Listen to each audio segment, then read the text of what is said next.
we will do DEA. D stands for define, E stands for You know what? Let's have the opening first, shall we? Let's start.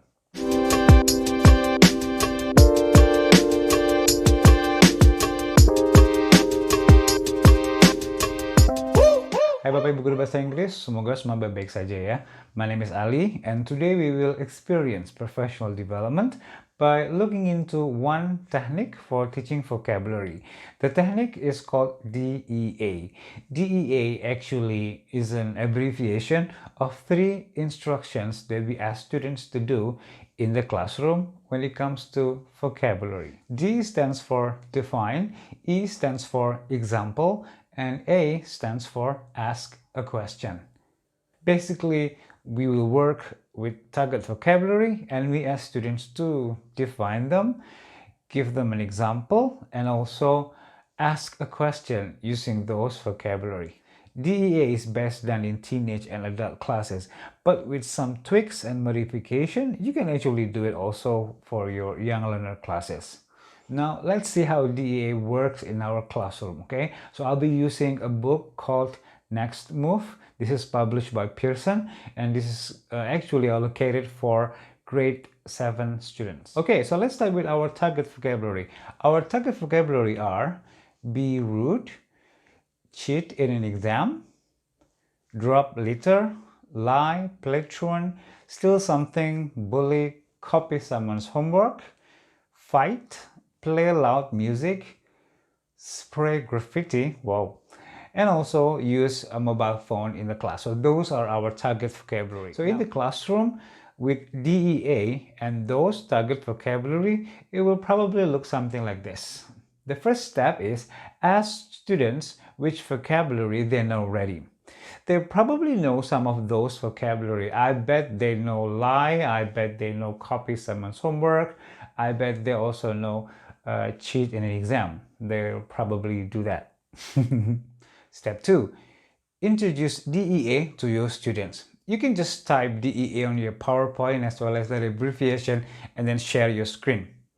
Then you tell students that they need to do DEA on those vocabulary that they have on the book. Of course, they're going to need examples. You might want to do it this way. Okay, students, you see DEA on your screen, right? Okay, so D is actually stands for define, E stands for example or give it an example, and then A stands for ask a question. You're going to do DEA on those vocabulary that you have on the book. So you're going to define those vocabulary and then you're going to give example. And the last one, you're going to ask a question using that vocabulary. For example, I'm going to use the vocabulary cheat in an exam. I will define it. Cheat in an exam meaning that you don't answer the test by yourself. Okay. An example of cheating an exam would be asking friends the answer to a question. Now my question to you, is cheating in an exam wrong? My next example would be steal something. Steal something means you take away something from other people, okay? And then the example to that would be a thief snatching somebody's purse, okay? My question, how can you be good at stealing something? Now, those are my 2 examples. Now, your turn.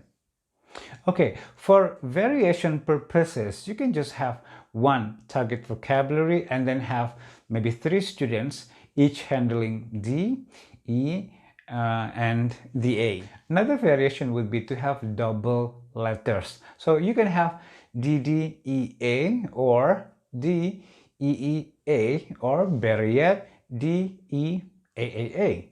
Okay, it's very simple, right? This activity actually really helps students pick up vocabulary because they need to work on those vocabulary, not just memorizing the meaning. Students make sense of the vocabulary by defining them and then trying to come up with examples and also to think critically on turning them into a question. Now, if you do this DEA several times, then it can actually be a good habit for the students, so that next time when they see a new vocabulary, then they will start defining it and then try to come up with an example and then put it in a questions so that they can make sense of the vocabulary. Alright, so that's DEA. Bapak Ibu, like this video, subscribe if you haven't to the channel, and the most important thing would be share this video with your friends biar manfaatnya kemana-mana. Dan Bapak Ibu, kalau sudah pernah dicobain DEA, good. Kalau belum, cobain yuk. Good luck!